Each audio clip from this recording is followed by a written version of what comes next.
Welcome back to MMA Al Dente. I am the jerk off who picked Danny Gay to defeat Melkaziel Costa. Yeah, Melk's had a lot of momentum lately. He's been killing it. But let me tell you something about UFC levels.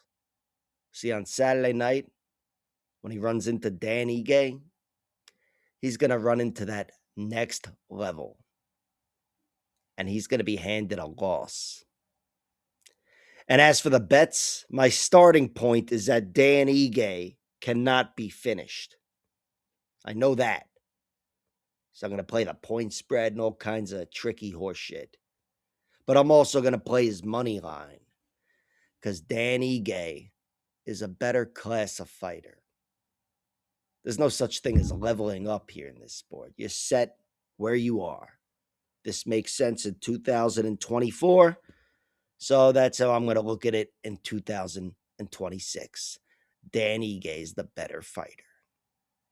All right. I think I've atoned for that one enough here with a nice, really obnoxious intro. I am here to break down or to review UFC Fight Night 267, Strickland versus Hernandez. Sean Strickland dominated Anthony Fluffy Hernandez. Maybe not in a 10-8 kind of way. And you know what? The first two rounds were close enough where it definitely wasn't domination. Anthony Fluffy Hernandez was in that fight in every round. But Sean Strickland, I thought, in general, had the better moments. And Sean Strickland, I thought, no doubt, had every small moment. He wasn't able to rely on his teep because he's got a guy looking to grab his legs, but he still out-jousted Anthony Fluffy Hernandez. He moved really comfortably on the back foot and was sticking him with that jab. That was pretty much the story of the fight, but the story of the finish was, again, for Anthony Fluffy Hernandez, 3 out of 3 losses now are due to body shots. This one, it's listed as TKO due to punches, and the Marcus Perez loss is listed as a submission due to anaconda choke. But they're all body shots, and I don't even know what Kevin Holland might say. But Kevin Holland, I think, was probably listed as a knee to the body. Let me fucking check that out, actually. Sure Dog has it as knees and punches. Close enough. But 3 out of 3 losses are body punches for Anthony Fluffy Hernandez, the aptly named Anthony Fluffy Hernandez. And I just think that's a problem. I think it's, I don't know. I don't know how you toughen your body. Maybe you do the Van Damme thing. You drop coconuts on you or something. I don't know. But it's a problem for him. And it's something I would look to if I was an opponent of his, coaches of the opponent of his. I'd be telling them, hunt the body, make the body count, finish your combinations to the body.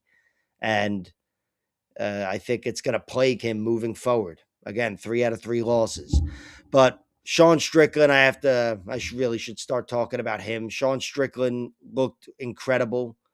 They said he was more aggressive than usual and throwing more right hands than usual. I didn't really see that. I saw him throwing less kicks than usual, fewer kicks, but I did think Sean Strickland was comfortably fighting this fight. I thought he knew he wasn't going to get taken down. I thought he didn't overextend himself and kept himself prepared for when it became wrestling time. Shucked off every takedown with ease, and in general, even if he wasn't walking Anthony Fluffy Hernandez down, I thought he was a step ahead in this fight. Jabbed his face, jabbed some blood on his face, beat him up, and made good on his danger, what little there is, with a big knee to the body, and took out Fluffy. And, of course, pounced on him like a shark who smelled blood in the water. But yeah, this was an excellent fight for Sean Strickland. I can't say he leveled up or anything, but this was a good reminder of why he won the title. Anthony Fluffy Hernandez has chewed through a lot of mid-level contenders, and Sean Strickland shut him down and did it pretty thoroughly. I do think this was a really good fight. I do think, again, the rounds were close, but I think Sean Strickland felt comfortable and he was not going to be wilting down the stretch, whereas just about anybody else would. I think you wilt when you concede takedowns to Fluffy. But Sean Strickland looked really good there. And now, I mean, he's still young enough. He's in his prime. He could make another run. He is making another run for the title. He could be the champion. He's calling out Chimaev. And I don't know if he's going to get that fight, but he's certainly doing every bit he can to help promote it and make it a reality. And I'd rather see Strickland fight him than anybody else. Why? He inspires me with the amount of confidence he has in himself in that matchup. I know they've trained together and whatever, and I've heard Hamzat say he mauled him and dominated him. I've heard Strickland say the opposite. And I think Sean Strickland's confidence in himself and his traits gives me confidence that that's a damn good fight. I know Hamzat could strangle him in 90 seconds. He could do that to anybody, but I really think Sean Strickland is uh, perhaps the best guy to take out Hamzat Chimaev. May not be the most dangerous, but he's geared towards anti-grappling and cardio. He's a guy that will make you pay down the stretch. So, excellent win for Sean Strickland. And for Anthony Fluffy Hernandez, it's a big setback. You know, he's been killing it at the main event level, and he needs to stay at that main event level for the sake of his own success because he belongs in rounds 4 and 5. You know, if he's in round 4 and 5, especially for me, I can play those props. I'm always excited to do so. But he's a guy that drowns fighters, and he's hit this level, and now he's got to do everything he can do to stay there. And of course, he's not too far removed from a title fight himself, but this was not a split decision, and this wasn't a one-shot deal. I thought this was a pretty thorough victory for Sean Strickland. In the co-main event, Uros Medic knocked out Jeff Neal in a minute and 19 seconds. Another minute victory for Uros Medic. And again, I feel like I should just start by talking about him, but I want to lead with Jeff Neal and say, ugh, ugh. He's now 35 years old. He may have come back too quickly after getting knocked dead against Carlos Prates. And here, shot to the top of the head, the side of the head, which is fair in a fist fight. And he went down in a bad way. And of course, cracked his head on the mat. It's soft. You don't crack it. But yeah, this was bad. And this gives me a lot of doubt in Jeff Neal. It sucks. He's had an excellent UFC career, and he's been really tough even through just about every defeat. He's been hurt before, and I know Kevin Holland knocked him out years ago.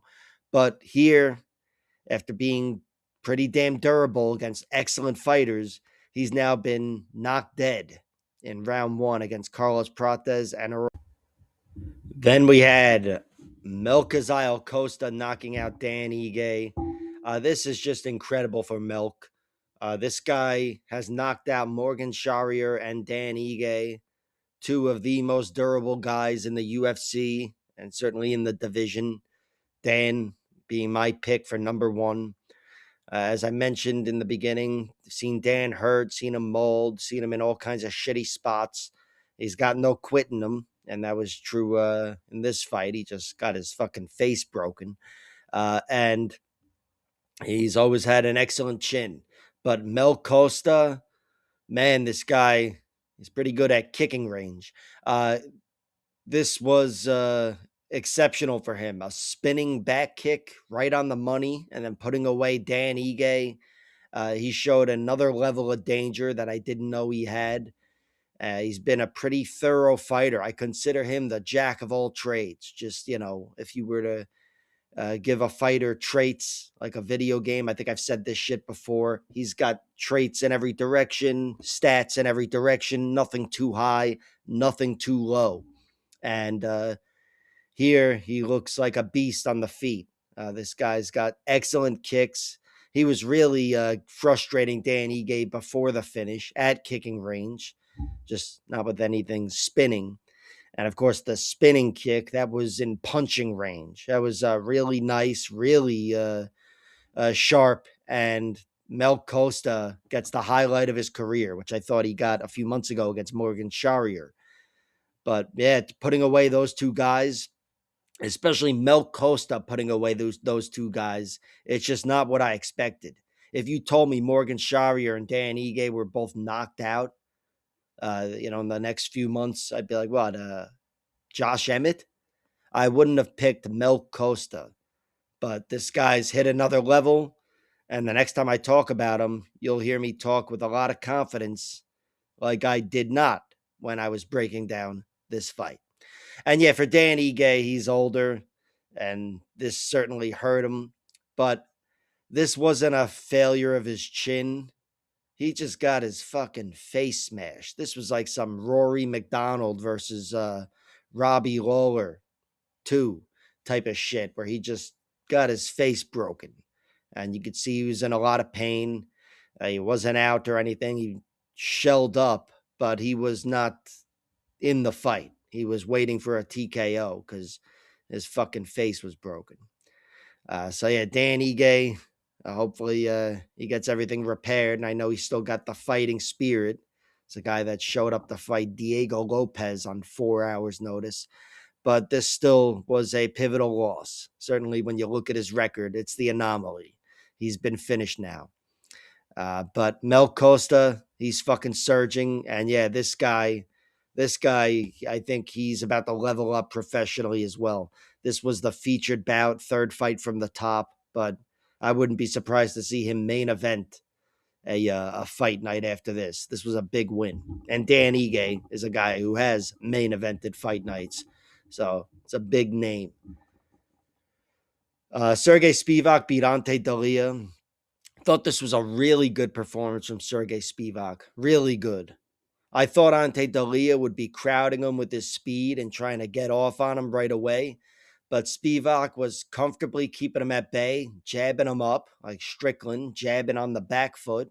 And Spivak, I really was impressed with his round 3 effort. In round 2, he was hurt against Ante Dalia. And Spivak's a guy who's been finished. And it looked like he was dancing his way out of some shitty spots there. But he survived. And in round 3, came out aggressively. I think he had better gas. I think he got on top of Dalia, which was a big moment. And then afterwards, he didn't gas out afterwards. I thought he got right back on his bike and started getting the better of Dalia in the final minute when Dalia probably should have put his foot on the gas if he could have. But great win for Sergey Spivak, a comfortable decision victory. I thought this was a good look. I thought the fight he had against Waldo Cortez Acosta was a good look, another similar decision victory. But yeah, he looked tough on the feet, good on the feet, and the difference might have been what little fighting there was on the ground. And for Ante Dalia, he came in, looked really good, had a lot of momentum, halted with that eye poke against Waldo Cortez Acosta, but he's still lost to top heavyweights, and that means he's still near the top. Jacoby Smith beat Josiah Harrell by knockout. This was brutal. Jacoby Smith was the bigger, stronger wrestler, and I thought that would have been the story of the fight. I knew he was dangerous as well, but this was a good old-fashioned ground and pound knockout. And this was excellent the way he did it. Josiah Harrell took him down, and I thought Josiah was fighting well.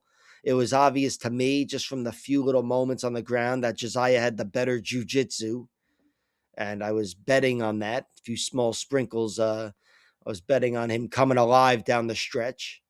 But I do think Jacoby Smith was just a bad matchup for him.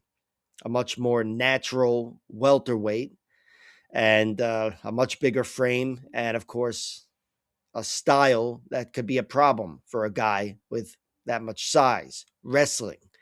And Josiah Harrell did get him down, but Jacoby Smith used the momentum and his strength and his skill, and he reversed him and then put him away. I have to say, I don't blame him. I did blame him in the moment. I was like, what the fuck? He's punching him with the ref there. I don't know. Maybe I'd have to revisit it. In the moment, I was like, that was scuzzy shit. But after revisiting it, it just looked like he was a little too deep in the woods. And, he punched around the ref's arm once, but he didn't know the fight was being stopped. I don't know. I always try to imagine what they actually see and what they're feeling in that fucking moment. And I do blame Kerry Hadley more than I blame Jacoby Smith. But again, I'd have to revisit it. But regardless, he looked awesome. This wasn't ideal for him, fighting a guy making his UFC debut and short notice and all that. But he looked really damn good here. Got a beautiful finish, and it's a win that might age well. So Jacoby Smith did his part, and this guy is fucking soaring as well. And for Josiah Harrell, let me say that was concerning, especially with his brain trouble in the past. This guy, he definitely needs to be checked on. Hope he's doing all right. But he looked rough after that fight, and I wish the fucking ref and the commission guys would just hold him down. It looked like he was trying to stand up, and everybody's sitting there like, "Is he gonna do it? Is he gonna do it?" Yeah, I got 20. He falls. It's like just fucking hold him down for like a minute and talk to him. Michel Pereira beat Zachary Reese by split decision. This was close, which is my way of saying, yeah, I'm happy I got the stat, but I scored it for Reese. And look, I think this was really close. The fighting itself was really close, but I thought Zachary Reese had a little more down the stretch. And I also think Zachary Reese had a little more goodwill down the stretch. First of all, the crowd loved him and made everything bigger and better for Zachary Reese. And I love when the judges don't pay attention to that. And in this fight, they definitely didn't. But also, the judges are human. And I feel like if they saw what I saw, part of them had to be pissed off against Michel Pereira, pissed off about him because he was obviously taking liberties, slowing down the fight. He had 2 groin shots and an eye poke, which I'm typically very forgiving. If you watch my channel, I'm like, hey man, you got to err on the side of fucking caution. The guy might have been really compromised, but to me, certainly after the eye poke and watching the slow motion replay of all of these, I was like, that was kind of a body shot. That was a body shot, and that wasn't an eye poke. But he seemed to be taking liberties, and you know what? Veteran savvy, I guess, because he didn't fall apart in the end like he has in the past, and he scratched and clawed his way to a decision. I think he landed the better shots, definitely, with big overhand rights. Just a big tall target in front of him. These guys with open stances and cracking each other, and I think Michel Pereira had more to crack with and landed the big shots. But I still think Zachary Reese landed well himself, fought through adversity himself, and in general was the better man down the stretch with the much bloodier face, which also might have played a role. But regardless, the judges weren't swayed by the crowd, which certainly thought Zachary Reese got the better of Michel, and Michel won that fight. For Zachary Reese, he doesn't have a lot of momentum. I know he beat the Jackson McVeigh, but he's been win, lose in the UFC. But this isn't a big setback, in my opinion. I think more of him as a fighter than I did before this. And I know he didn't. All right. Not sure what happened there. But anyway, uh, I think Zachary Reese, my estimation of him as a fighter went up here with this fight. But for the stat, I'm glad Michel Pereira got the victory. Carlos Leal beat Chidi and Njokuani by decision. I thought this was an excellent performance from Carlos Leal. I thought this was an excellent fight. Chidi and Njokuani gave him a hell of a fight. I think he started off with a lot of danger early on, and Carlos Leal pushed through that danger. He knew he had to. And once he got it into his boxing range and he clipped Chidi with a good combination, I feel like in general he was in control of the fight. Throughout the whole thing, he was pretty much walking him down. It was still very close. Chidi was fucking him up as well. But I thought Carlos Leal looked pretty damn confident for a guy who had been knocked out for the first time a few months ago. And I think he got the better of Chidi with his own danger. I think he roughed him up, kept it at his range. And this fight, I expected to be a lot slower than this. I really thought Carlos Leal would mix things up, and he did. He got a takedown and crowded Chidi in the clinch. But 85% of this fight, I feel like, was him walking him down, trying to get it into boxing range, and these two guys beating the shit out of each other. It was a unanimous decision. I thought Carlos definitely won, but Chidi made it close. Definitely had moments in every round, and both guys, my estimation of their toughness goes up with this fight. Chidi's an older guy. He's been roughed up, but here he stood tall. And for Carlos Leal, he's younger, but he was knocked out for the first time in his last fight. And I think he looked excellent here and got an excellent victory in what I considered to be the fight of the night. Then Alibia Adiris beat O'Day Osborne. I thought this was an excellent performance from Alibia Adiris. I think the wrestling was the difference. Even though on the feet he was frustrating O'Day and I think got the better of him. He dropped him 1 to 3 times, depending on who you ask. But O'Day wasn't really fucked up from those shots, but he was still having a hard time with Alibi striking. And once Alibi got that takedown, in general, I feel like that was the story of the fight. O'Day was still in it throughout the whole fight, and O'Day is really skilled everywhere. He's got a good guard and he can protect himself, but he wasn't able to stop himself from being out wrestled and also outstruck, in my opinion. O'Day's still athletic, really sharp, and he's an excellent striker too. But Alibi didn't fall into any leg kicking traps like Charles Johnson, stood away from his power like Luis Garule, who I'll talk about in 30 seconds. And even though he wasn't able to close the show like some other guys, Alibi still was able to put O'Day on his back and comfortably won this fight. So great win for the Ultimate Fighter runner-up. And for O'Day Osborne, I don't know. He's one of my favorite flyweights. And he doesn't have a lot of momentum lately. But at least he wasn't concussed here. He's a guy who's had some rough losses. So hopefully he lives to fight another day in the UFC. Alden Correa beat Luis Garule, or Alden Correa. Correa beat Luis Garule. I thought this was an excellent performance. I thought Garule looked tough and strong in moments, but that was pretty much it. Alden Correa, I thought, was technically superior and cardiovascularly superior, and certainly not inferior. And I thought he shut down Garule throughout this whole fight. He was clipped with some shots. He was tossed around in moments, but he was always a step ahead. And I think I can't say I'm surprised he didn't get a finish. Garule's only been finished once, and it was that O'Day Osborne knockout. But Alden Correa, I have high expectations for him. He's a guy who hit the UFC with a good resume, a battle-tested guy, and he's looked incredible so far. I think he's entering his prime. He's hit another level, and I think he's a big problem for a lot of flyweights. Every flyweight.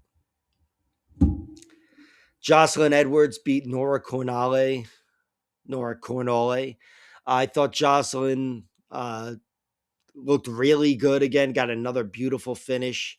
This is a girl who knew nothing but decisions up until like a few months ago, a year ago. And now it's submission, knockout, submission. She's been mauling girls. And here she smashed Nora with a big slam that really could have taken her out. I thought that was a knockout victory. And then after that, I was sure it was a TKO victory because she was getting teed off on. But She didn't go unconscious, and Jocelyn Edwards was forced to make good on it with her third attempt at a finish, and she strangled her. It was an excellent win for Jocelyn in a fight that wasn't easy. I thought Nora Cornale was taking it to her in round one, at least early on in round one. But I thought Jocelyn slowed things down. She was able to slow it to a crawl, tighten things up in the clinch, and then slowly but surely gain on her. She's a strong girl, and she was able to, uh, I think, take her down and then take her back, and eventually, like I said, slam the fight out of her. So good win for Jocelyn, getting revenge against a girl that kind of beat her. I don't know. Depends on what you think. But here she showed she's the next level now. She's leveled up in a big way where Nora Cornale has not. Nora's finished for the first time here. And Jocelyn Edwards is the finisher. I can't believe that. She's the finisher. Dan Ige and Morgan Charrier, they're no longer the durable guys. And Jocelyn Edwards is a fucking bona fide killer. What the fuck is going on? But yeah, she looked awesome here. And maybe they'll do an event in Panama. I don't know. She's fucking earned it. Panama, Siberia. All you got to do is finish everybody. Punahale Soriano beat Ramiz Brahimaj by a unanimous decision. This is a fight that I thought was really close. I did score it for Puna, but I do think Brahimaj was definitely in the running for this fight. I think he could have won the decision with the first two rounds. In general, I think he was the better fighter in the first half, and Soriano was the better fighter in the second half. But when you add it all up under pride scoring, so to speak, I thought Soriano got the better of him. I'd say he outlasted him and put a good beating on him in the end. Not like a 10-8 round type of thing. And he probably didn't even put a beating on him, so to speak. But he definitely took over the fight and was the better man. And I bet on him. So what do you want from me? I'm glad he won the decision. But it was really tight. And Brahimaj showed he's tough as all fuck. This guy is durable. Punahale Soriano hits really fucking hard. And Brahimaj standing tall. The only guy to ever finish him was Max Griffin when his ear fell off or whatever. But he's still tough. Jean-Paul Lopez-Noniani. He beat Philip Rowe by split decision. Probably should have just been a unanimous decision. I don't know what the dissenting judge was thinking. I mean, Phil Rowe, I thought, came alive in the end. And there was another round where he had a moment at the end, and you could argue he stole it. But I thought in general, Jean-Paul was a step ahead of Phil Rowe. And Phil Rowe is a guy with such great traits. I put sprinkles on him winning in round 2 and 3. And I was waiting for him to turn it up, and he just never did until the 15th minute, of course, where it was like, you want to go? Let's fucking go. But before that, he was having a hard time getting into it. And I thought he was shut down on the athletic level. Surprise, surprise, by Jean-Paul Lopez-Noniani. This was a fight that they fought everywhere. I think Jean-Paul threatened him with a few subs, some closer than others. But Phil Rowe, a jiu-jitsu black belt, he's tough to go through down there. I think you have to really resort to out-wrestling him. And you know what? Jean-Paul Lopez-Noniani out-wrestled him anyway, because Phil Rowe is not a great wrestler. But overall, this was a fight where Jean-Paul was tested, but he passed the test. I thought he was half step to a step ahead of Phil Rowe, and he kept him uncomfortable, kept him from making that comeback that we've seen Phil Rowe make. Although, again, with one more minute, it was fucking over, bro. Jordan Levitt beat Yadir Delvalier in a fight that I got very fucking wrong. I think I said something like Yadir is going to be stronger than him, even though Jordan Levitt is cutting weight. I'm telling you, look at their bodies. Look at their pictures on SureDog. Delvalier is the stronger guy. But yeah, Jordan Levitt, his strength was the story of this fight. I thought he comfortably won, even though Yadir won the last round. So it's going to go down as a close fight. think he mounted Jordan Levitt, threatened him with subs, and of course put him on the back foot to begin with, which is what he needed to do. But Jordan Levitt, the story of the victory here was his strength, and cutting down to featherweight seemed to be a great move for him. And this win might age very well. I still think Yadir Del Valle is a very skilled guy. But here, his submission skills were not there for him. And overall, his grappling was shut down by a very good grappler himself, Jordan the Monkey King Levitt, or the Monkey God. I think he's the Monkey King. Jared Brooks would be the Monkey God. But great win for him, great debut at featherweight. And for Yadir Del Valle, he's shown he could be out wrestled, and on paper, at least, some good traits with him mounting a comeback, or at least halfway there in round 3. But yeah, he's shown he can be physically bested. Carly Judice, I got to stop calling her Judas. Carly Judas, she'll stab you in the fucking back, this girl. But she'll also beat the shit out of you facing forward. And that's what she did to Juliana Miller. Although I think Juliana Miller, I thought made this a deceptively competitive fight. I thought she almost had Carly Judas in the end and gave a good account of herself overall. But still, this was the Carly Judice show. Judice. I thought Carly looked phenomenal overall. In general, pieced her up, and all of her traits were there for her, even when she found herself in shitty spots. I had to re-record the ending here, so I don't know if I'm fucking repeating myself or whatever. Just, you fucking know my assessment of the fight. I'm a big Carly Judice guy, big fan of hers, and I'm glad she won. I'm glad she was able to fight through the choke, even though I was this close to winning $1 million fucking dollars. A big part of me was still rooting for her, and she got a nice victory and showed she could win by decision, which we all knew she could anyway, because we've seen her lose decisions. So excellent traits for Carly Judice, and I'm glad she keeps her momentum going, even if she doesn't keep her finishing streak going. This was a great look for her, and overall, pretty damn good event. May have started off a little slow, a lot of decisions. Altogether, there were a ton of fucking decisions.